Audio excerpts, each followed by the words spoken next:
Aujourd'hui, vidéo importante pour la playlist Démarrer une entreprise à partir de zéro. Est-ce qu'il faut ou pas s'associer et surtout comment s'associer correctement? Je vous ai dit dans les questions à se poser avant de créer une entreprise, il y a la question de est-ce qu'on part tout seul ou est-ce qu'on s'associe? Si tu hésites à t'associer, cette vidéo est faite pour toi. De quoi on va parler aujourd'hui?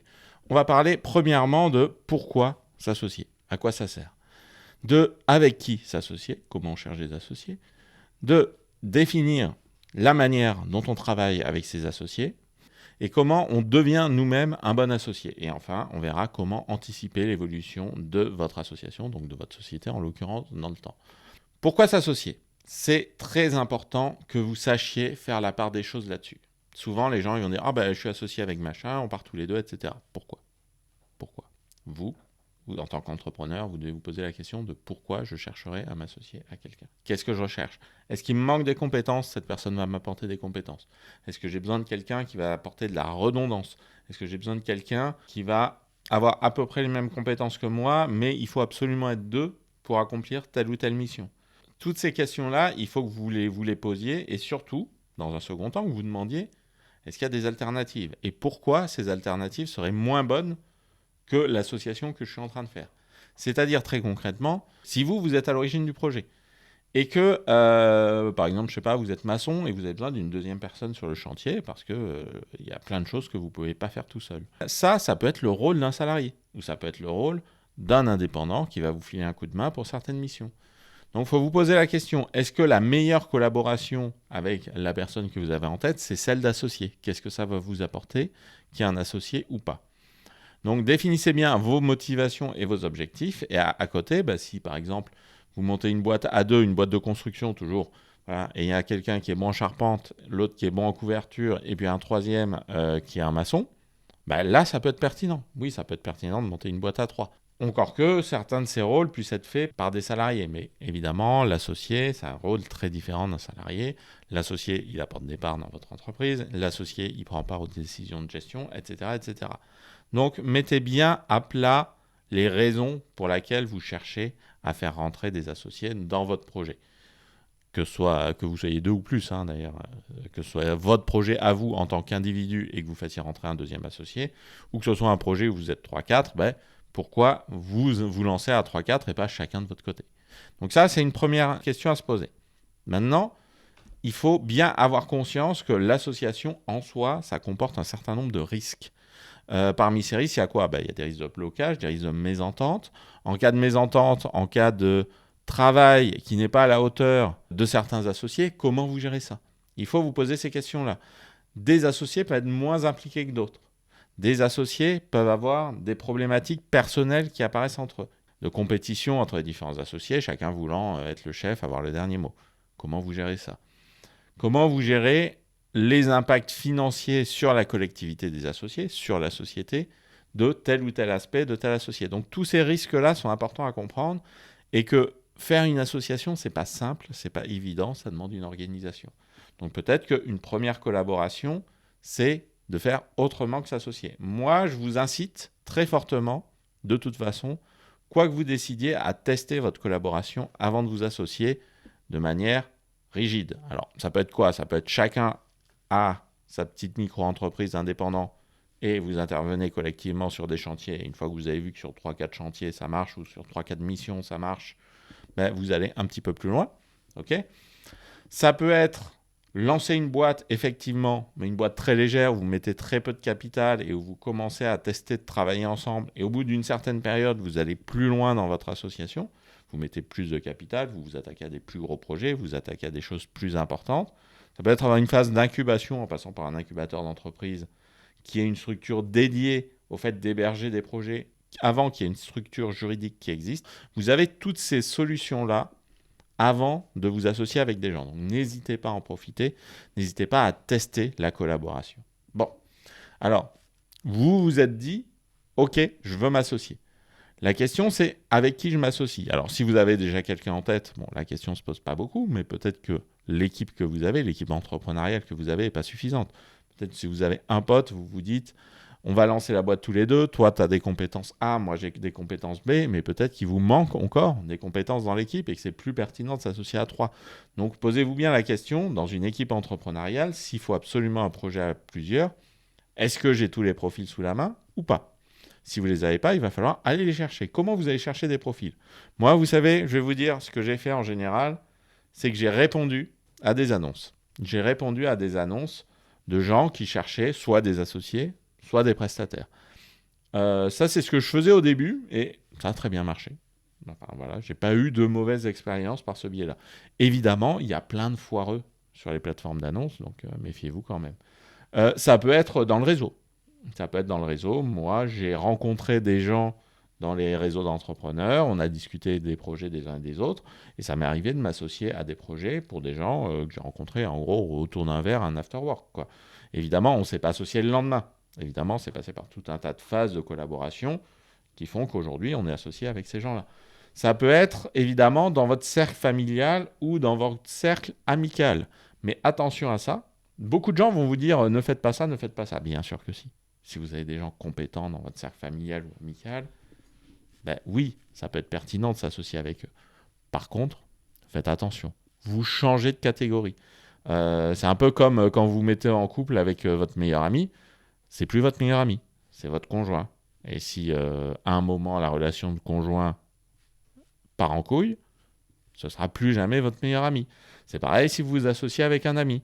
C'est plus votre ami, c'est votre associé. Vous pouvez garder de bonnes relations avec lui, mais il faut bien vous dire qu'à partir du moment où ça devient votre associé, ce n'est plus votre ami. Vous changez de relation. Est-ce que c'est grave? Pas forcément. Pas forcément. Et oui, on peut avoir un petit peu les deux aspects qui se cumulent pendant un certain temps, mais il faut bien garder à l'esprit que c'est casse-gueule. C'est casse-gueule d'avoir les deux attitudes en même temps, parce que si c'est votre ami, que vous l'appréciez beaucoup, etc., et c'est pareil avec un membre de la famille, voire avec votre conjoint, quelqu'un que vous appréciez beaucoup et qui va commencer à être défaillant sur l'aspect entrepreneurial, vous allez avoir tendance à lui faire passer des choses. Et au bout d'un moment, si vous faites passer trop de choses, vous risquez d'avoir tendance à exploser. Dire « Ah là là, ça fait des années que je supporte ça, c'est incroyable, etc. » La personne en face, il faut se mettre un peu à sa place. Elle est peut-être devenue à moitié dépressive pendant un certain temps. Elle commence à avoir des problèmes à travailler. Ça passe, ça passe, ça passe. Et au bout d'un moment, vous explosez alors que vous lui avez jamais rien dit. Elle va dire « non, c'est toi qui es un gros con. Qu'est-ce que tu as à me rentrer dedans comme ça? On a toujours fait comme ça. » Vous imaginez bien. Ça, c'est compliqué. À partir du moment où vous vous associez avec quelqu'un, vous changez de relation avec cette personne et il va vous falloir hiérarchiser quelle est la partie importante ou pas de cette association. Vous avez tout un tas de solutions.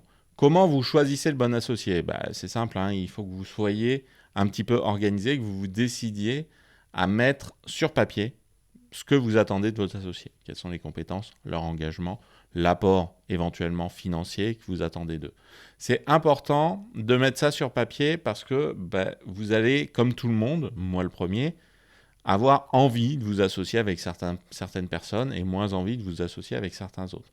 Si c'est quelqu'un que vous ne connaissez pas, ça va être un peu compliqué de faire la part des choses. Donc, il va vous falloir un petit peu organiser ça. Dans un recrutement, souvent, on va faire une hiérarchie de points, important ou pas important, et puis on va cocher des cases. Est-ce que cette personne est totalement satisfaisante sur ce point?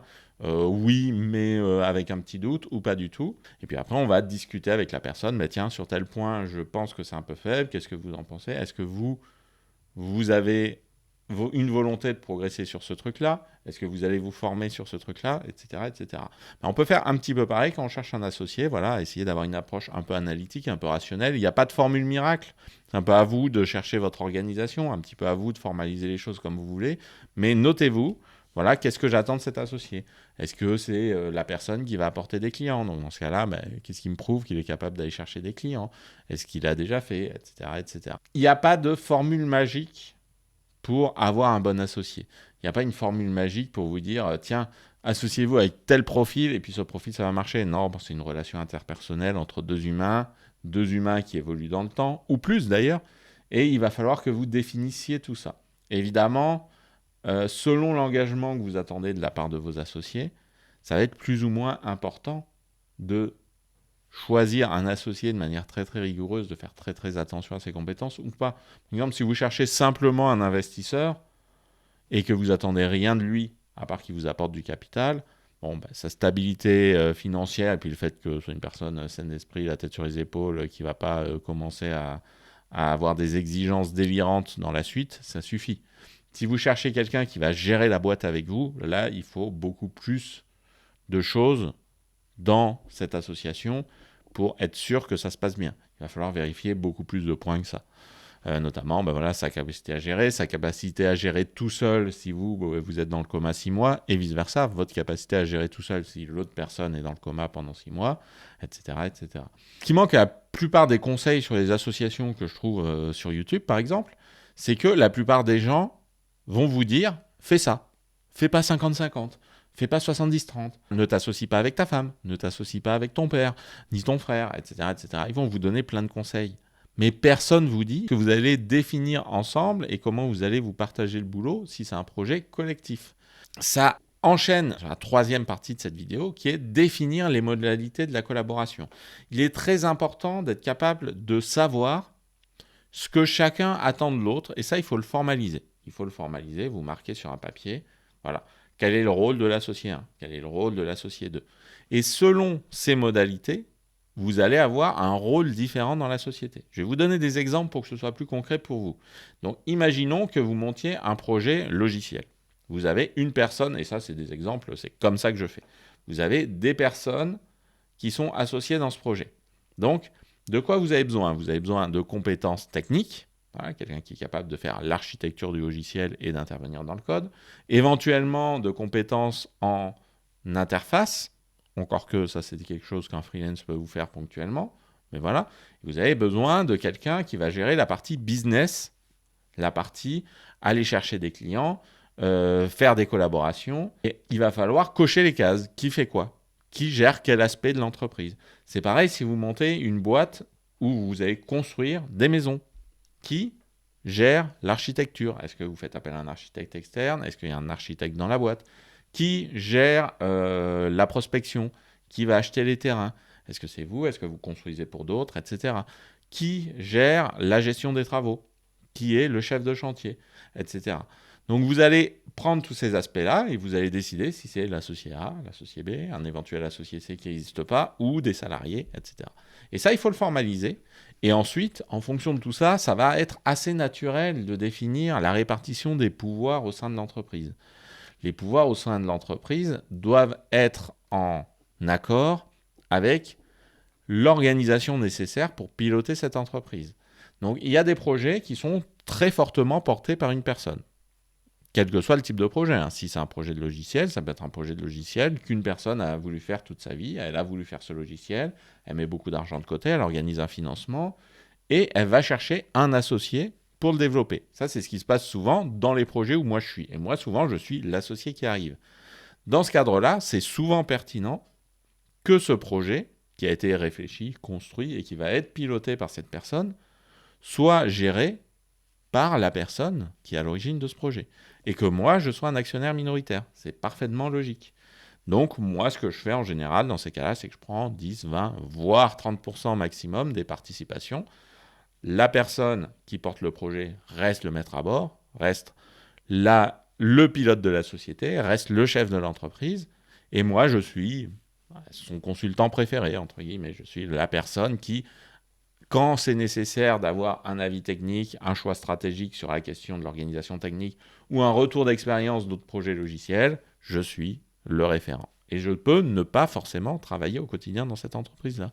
Il y a des entreprises où je ne travaille pas au quotidien. Il y a des entreprises où je suis très impliqué dans la gestion de l'entreprise. Mais il faut que cette implication, ce pilotage reflète le pouvoir dans l'entreprise. De même, il y a des entreprises, notamment dans mon historique à moi, dans mon expérience, il y a des entreprises où on était à 50-50 avec un associé. Ben ça, c'est pas grave, c'est très bien. Il y a beaucoup de gens qui vous disent ne faites pas 50-50, ne faites pas 50-50 si dans votre idée, le projet doit être piloté par une personne. Mais un projet qui doit être absolument piloté par deux personnes, où aucun des deux peut faire le projet tout seul et où chacun d'entre eux a besoin de l'autre. Si vous organisez un rapport 51-49, ok, il y en a un qui pourra prendre des décisions, mais si l'autre n'est pas d'accord, l'entreprise n'avancera pas. Donc, autant que ce soit 50-50. Voilà. Ou sinon, vraiment, avoir une très forte disproportion. Donc ça, c'est important de définir les objectifs, les modalités de la collaboration sur le long terme et de dire telle personne va diriger l'entreprise, ou l'entreprise va être dirigée à 2, ou l'entreprise va être dirigée à 3. Quand bien même il y a un chef d'entreprise dans une entreprise, il peut y avoir un conseil d'administration où il sait 10 personnes qui dirigent l'entreprise. Et dans les grosses boîtes, c'est souvent le cas. Dans les grosses boîtes, l'entreprise est rarement gérée par une seule personne. Les multinationales sont souvent gérées par un conseil d'administration qui représente des actionnaires importants. Et il y a souvent une masse de petits investisseurs qui sont représentés dans l'entreprise. Quand vous prenez une action d'une entreprise, vous devenez associé avec cette entreprise-là. Ça ne veut pas dire que vous allez demain débarquer dans le conseil d'administration et prendre des décisions. Évidemment, si vous êtes actionnaire d'Apple, vous oubliez ça. Mais le même rôle peut exister dans des petites entreprises. Donc s'associer à 2, c'est tout à fait possible. À 50-50, c'est tout à fait possible. Après, il faut le faire bien. Il faut le faire sérieusement. Il faut organiser cette collaboration. Qu'est-ce que ça veut dire organiser la collaboration ? Ça veut dire formaliser tout un tas de choses. Bien prendre en compte le fait qu'il peut se passer des événements qui font que la collaboration est plus possible. Et dire qu'est-ce qui se passe dans ce cas. Donc ça peut être quoi ? Définir vraiment le niveau d'implication attendu des uns et des autres, et surtout qu'est-ce qui se passe si cette implication n'est pas respectée.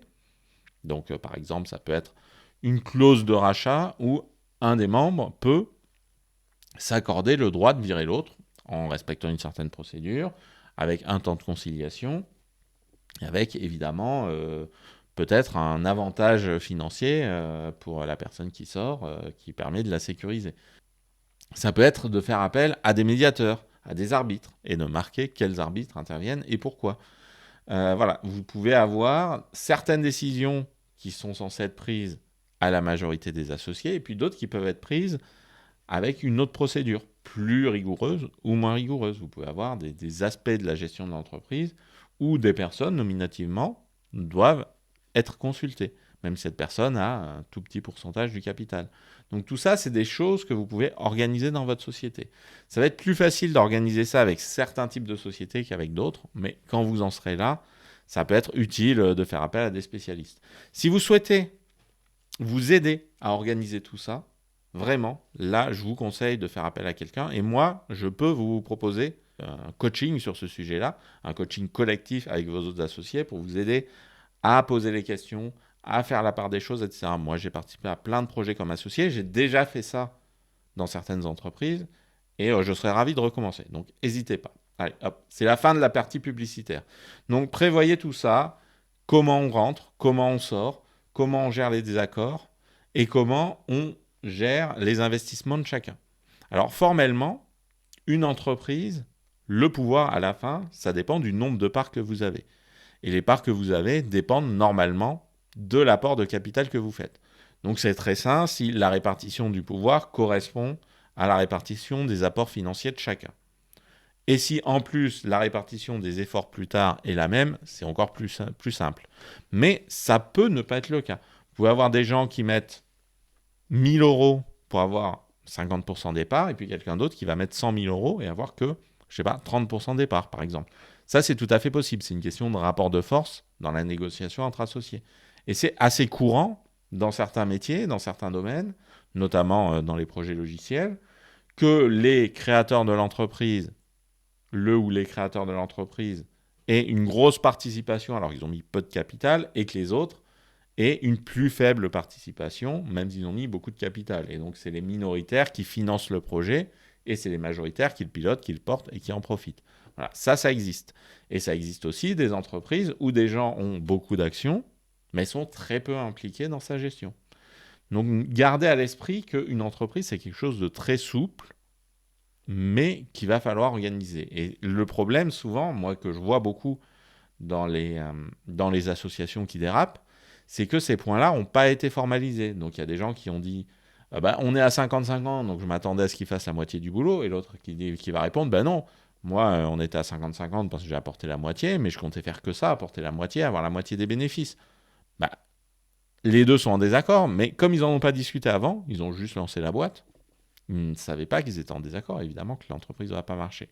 Donc, faites attention quand vous avez bien réfléchi à la manière dont cette association va se passer, de tout formaliser, et même dans les sociétés où il n'y a pas de pacte d'associés, par exemple si vous créez une SARL, il n'y a pas de pacte d'associés, ça ne vous empêche pas, quand bien même la société elle-même ne soit pas contrainte juridiquement parce que vous allez écrire, ça ne vous empêche pas de faire un papier, voilà, un accord sous seing privé, entre vous pour définir qui fait quoi. Ce papier aura peu de valeur légale, mais il a le mérite de clarifier vos relations et de pouvoir, dans vos discussions, avoir un élément de preuve qui dit « ben non, t'avais dit ça ». L'autre, il va dire « mais non, j'ai jamais dit ça ». Ben, regarde, on l'a écrit là et t'as signé. Voilà. Donc si la personne est vraiment de mauvaise foi, ça ne va pas aider beaucoup. Mais souvent, il faut se dire aussi que les personnes sont de bonne foi, se trompent de bonne foi. Et même dans les cas où les associations ne marchent pas, il arrive que tout le monde soit de bonne foi, mais qu'il y ait eu des incompréhensions. Donc faire un papier, même s'il n'y a pas de valeur juridique, peut vous aider à lever des incompréhensions et à aplanir un petit peu les discussions et à apaiser les choses de manière à avoir une sortie propre, par exemple, d'un associé qui ne fait plus le boulot qu'on attendait de lui. Voilà. Faut bien avoir conscience que vous n'avez pas forcément vocation. J'ai dit déjà que c'est un peu comme un mariage, une association. La différence, c'est qu'un mariage, sur le papier, a vocation à durer éternellement. Oui, le divorce, ça existe, mais c'est censé être l'exception. Censé. Une association, ce n'est pas le cas. Une association n'a pas vocation à durer éternellement. Et une association qui s'arrête au bout de 5 ou 10 ans, ce n'est pas forcément un échec. Ça peut être quelque chose qui est prévu, planifié, ou ça peut être simplement que la collaboration a suivi son terme, a fait ce qu'elle avait à faire, et que sur le long terme, les gens se séparent, bons amis. Voilà. C'est la meilleure chose qui peut se passer dans une séparation. Donc, formalisez bien. Ensuite, vous avez choisi vos associés. Vous avez bien défini qui fait quoi. Vous savez pourquoi vous partez à plusieurs. Et vous avez créé votre boîte. Là, je pense que c'est important de préciser que c'est ta mission à toi, quel que soit ton rôle, que tu sois majoritaire, minoritaire, le gérant, pas le gérant, etc. Apprends à devenir un bon associé. Oui, il faut que pour l'association se passe bien, tout le monde soit de bonne volonté. Tu ne vas pas maîtriser ce que font les autres, mais toi, impose-toi la discipline d'être un bon associé. Si toi, tu ne commences pas à le faire, tu ne peux pas exiger des autres. Qu'est-ce que c'est être un bon associé ? C'est déjà être constructif vis-à-vis de la société, être quelqu'un qui travaille à l'intérêt de la société. Il faut bien comprendre qu'une société, ça devient une personnalité juridique. Donc faites comme si la société, c'est un bien commun qui vous appartient à tous, parce que c'est ce que c'est. Et quand vous avez un rapport par rapport à ce bien commun, il faut que vous mettiez l'intérêt de la société avant votre intérêt propre. Évidemment, il ne faut pas que ce soit nuisible pour vous. Soyez bien organisé, soyez correct avec vos associés et soyez constructif. Et ça, c'est vraiment important parce que si vous n'êtes pas irréprochable, moi je vois beaucoup de gens se déchirer, y compris publiquement, et dire oui, machin il a fait ci, machin il a fait ça, mais ils n'ont pas été irréprochables. Donc vous, apprenez à être irréprochable et après vous allez exiger des choses des autres. Qu'est-ce que ça veut dire ? Ça veut dire, si vous êtes le dirigeant, organisez régulièrement des points pour lever les éventuels désaccords, organiser des réunions. Une réunion par trimestre ou une réunion tous les 6 mois, pour moi, c'est le minimum. Ça dépend évidemment de la société. Et la loi impose une assemblée générale annuelle à chaque exercice.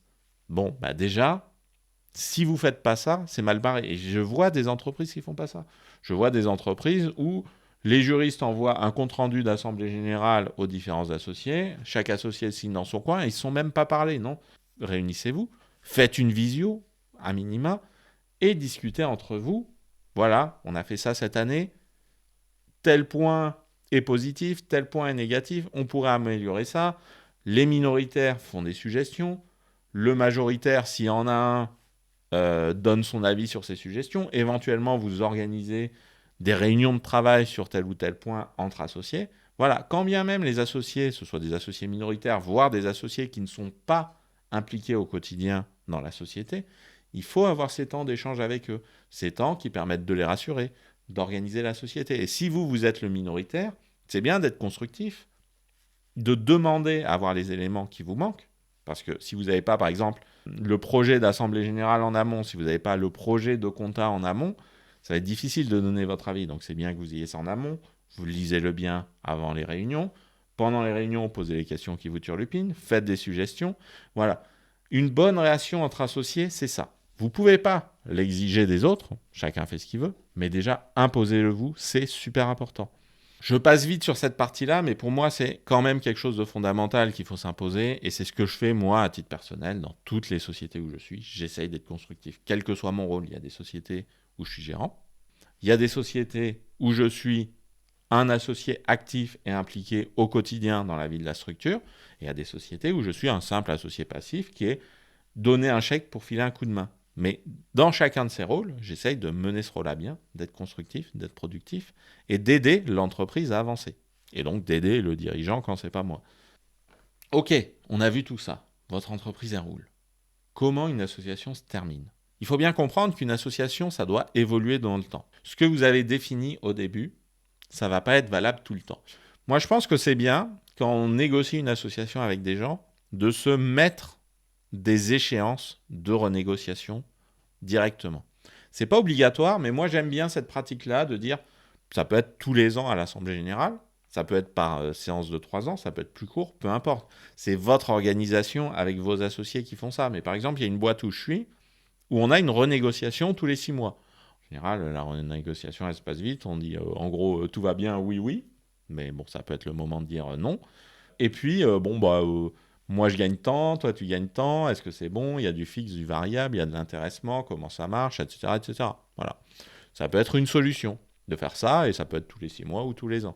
Ça peut être aussi des échéances plus longues où vraiment on va réfléchir à l'implication des uns et des autres. C'est-à-dire, bah oui, moi, je pense que j'ai envie d'être plus impliqué dans la gérance, voire de prendre la gérance. L'autre, il va dire, bah ça tombe bien, moi j'ai envie de prendre ma retraite. Quelqu'un qui a envie de monter des projets à côté et qui dit, bon, voilà, je pense que je ne vais pas rester dans la société, donc on se donne une échéance de 1 an, par exemple, pour finir les choses proprement. Enfin, voilà, il peut y avoir plein d'évolutions, mais ça, prévoyez-les. Prévoyez-les dès le début et mettez-vous des échéances régulières pour en discuter. C'est une bonne chose de dire de temps en temps, bah, tiens, si on clôturait la société. Je l'ai fait il n'y a pas longtemps pour une boîte, voilà, j'ai mis le sujet sur la table, tiens, si on arrêtait la société. C'était même pas vraiment sérieux, mais j'ai dit quand même dans les hypothèses, tiens, voilà, on est à une phase de virage, il y a la route A ou la route B, et puis la route C, c'est arrêtons la société. Et puis du coup, on en a discuté, on a décidé de ne pas le faire. Mais c'est bien d'avoir un petit peu une idée des impacts financiers, des impacts sur la vie quotidienne des uns et des autres, et des impacts sur nos clients, notre écosystème, etc., du fait d'arrêter une société. C'est très bien. Donc, prévoyez des moments où vous pouvez renégocier tout ça, réfléchir tout ça. Ça peut arriver, ça peut tomber du ciel aussi. Ça peut être quelqu'un qui débarque et dit, tiens, moi j'adorerais m'associer avec vous. Bon, bah, vous vous réunissez avec vos associés, vous avez dit, tiens, cette personne a proposé ça, peut-être un prestataire avec qui vous travaillez depuis longtemps. Qu'est-ce qu'on fait? Est-ce que vous pensez que c'est une bonne idée, pas une bonne idée? Ça peut être, à l'issue d'une assemblée générale, vous vous dites, bah oui, ça quand même, si on avait quelqu'un dans l'équipe qui était meilleur en com, ce serait bien. Et on peut se dire, bah tiens, nos salariés en com, c'est pas terrible, on trouve pas un bon responsable communication, on n'a peut-être pas les moyens de payer un très bon responsable communication. Si on proposait à quelqu'un de s'associer. Si vous en avez en tête, c'est encore mieux. Il y a plein de solutions comme ça, mais pensez qu'une entreprise, c'est un truc souple. Il ne faut pas tomber amoureux d'une entreprise, de son organisation à un instant T. Il faut se dire, une entreprise, ça a vocation à évoluer dans le temps, ça a vocation à bouger, et c'est très bien que ça bouge. C'est très bien que ça bouge. Il y a des associés qui rentrent, il y a des associés qui ressortent. Tout ça, normalement, ça devrait être pris positivement. Comment on sort d'une entreprise, concrètement? Moi, je pense que c'est quand même aussi important de se poser cette question-là. Il faut le prévoir dès le début. Comment on sort d'une entreprise? Il peut y avoir déjà des sorties positives ou négatives, c'est-à-dire des sorties où vous sortez parce que vous en avez marre concrètement, sans forcément être en opposition avec les autres, mais ça peut être la charge de travail que vous vous êtes engagé à fournir peut être pas tenable pour vous, par exemple. Donc, on va dire que c'est plutôt une sortie négative. Les sorties positives, ça va plutôt être les sorties où, par exemple, vous vendez la boîte à un grand groupe qui veut vous la racheter. Vous vous dites, bah oui, là, on a un gros paquet de fric, la boîte, elle va évoluer mieux sans nous. Bon, ok, on sort de la boîte, et éventuellement, vous continuez à travailler quelques années à l'intérieur en tant que salarié. C'est des choses qui se font tout à fait. Voire carrément en tant que gérant, ça arrive aussi. Ou ça peut être la vie personnelle qui fait que vous sortez Par exemple, vous mariez, vous déménagez, vous prenez votre retraite. C'est des choses tout à fait logiques. Et vous pouvez sortir d'un coup ou progressivement. Ce qui est important, c'est de bien avoir en tête que c'est une valorisation comptable de l'entreprise qui va vous permettre de mieux préparer la sortie. Donc, il peut être bon de définir au quotidien, pendant la vie de l'entreprise, quelle est sa valorisation comptable que vous, entre associés, vous définissez comme étant la bonne. Parce qu'un comptable, il va vous donner plusieurs moyens de rentabiliser l'entreprise. Concrètement, une entreprise, ça vaut quoi? Si on prend une entreprise comme un investissement pur et simple, une entreprise vaut sa rentabilité pendant 10 ans, par exemple. Et donc, vous définissez, si moi, en tant qu'acheteur, j'achète l'entreprise, je vais réfléchir un peu comme un appartement, j'investis tant, de temps en temps, est-ce qu'il faut remettre ou pas de l'argent dedans? Voilà, quand je ressors, j'achète tant, et entre le moment où je suis rentré et le montant où je suis sorti, j'ai gagné tant. Évidemment, comme personne lit dans les boules de cristal, personne ne le sait. Donc on va voir plusieurs manières. L'évolution du chiffre d'affaires, l'évolution des excédents d'exploitation, l'évolution de la valeur ajoutée, l'évolution des fonds propres de l'entreprise, c'est-à-dire de son capital et de ses réserves financières. Tous ces éléments sont des valorisations comptables possibles. Et souvent, les comptables font un espèce de compromis entre différentes formules, un petit peu à la louche. Voilà. Ça peut être bien de marquer dans vos accords entre associés, voilà, que ce soit un pacte d'associés, que ce soit les statuts de l'entreprise, ou que ce soit un document que vous faites à côté, quelle est la valorisation type de l'entreprise que vous avez déterminée. Comme ça, chacun peut un petit peu calculer ce que ça vaut. Et quand vous sortez de l'entreprise ou quand vos associés vous disent « bon, tu ne fous plus grand-chose, ce serait bien de partir », vous avez une valorisation et vous n'avez pas perdre du temps en ergotage sur « oui, mais non, toi tu me proposes 50 000, moi je voudrais 55, ben non, jamais de la vie, et d'ailleurs même je vais te proposer 45. » Bon, voilà. Au moins, c'est marqué, tout le monde est d'accord, et tout le monde est d'accord tout au long de la vie de l'entreprise. Donc, vous pouvez doser un petit peu les efforts que vous faites en vous disant, bah bon, je m'étais engagé à passer 10 heures par semaine, mais je vais passer 15, voilà, parce que vraiment, là, ça marche, ça progresse, je vois que ce que je fais, c'est efficace, et ça va grandir plus vite, et quand je vais revendre, je vais gagner tant, par exemple. C'est des choses que je fais assez régulièrement, en fait. Me surimpliquer dans des entreprises, sur mon temps libre, c'est des choses que je fais assez régulièrement parce que, justement, j'ai cette carotte-là. Puis aussi parce que voilà, j'aime bien. Faut avouer. Bon, donc prévoyez la sortie, ça peut être important. Alors vraiment, là, moi, si vous vous sentez vraiment concerné par ça, je vous incite à en discuter avec moi. Voilà, je sais, il faut payer quelque chose, c'est chiant, mais vous pouvez faire des énormes conneries si vous ne faites pas ça. J'ai fait le live sur les erreurs entrepreneuriales des youtubeurs. Donc franchement, payez-moi 70 balles, payez-moi 100 balles, payez-moi plusieurs heures de coaching éventuellement et évitez d'en perdre 50 000. Par pitié. Bon, voilà, j'espère que cette vidéo vous a intéressé. Je résume un petit peu pourquoi vous vous associez. Pensez-y, réfléchissez bien. Comment on décide de qui on fait rentrer dans l'équipe, quels sont les critères d'un associé, faites-le. Et puis après, bah, si ça colle avec votre meilleur pote, pourquoi pas le prendre? Si ça colle pas, au moins, vous n'aurez pas fait la connerie de mal vous associer. Formalisez, formalisez, formalisez. Voilà, organisez votre collaboration. Ayez la bonne posture en tant qu'associé et incitez les autres à avoir la bonne posture, même si évidemment c'est difficile, ça fait un peu d'honneur de leçon. Clarifiez bien comment évolue la société, prévoyez à l'avance la sortie de la société. Si vous faites tout ça et que vous le faites bien, vous allez vous éviter 90% des erreurs, 90% des problèmes qu'il peut y avoir dans une association. Si ce que je vous ai dit vous a intéressé, n'hésitez pas à vous abonner, il y a mon mail en description.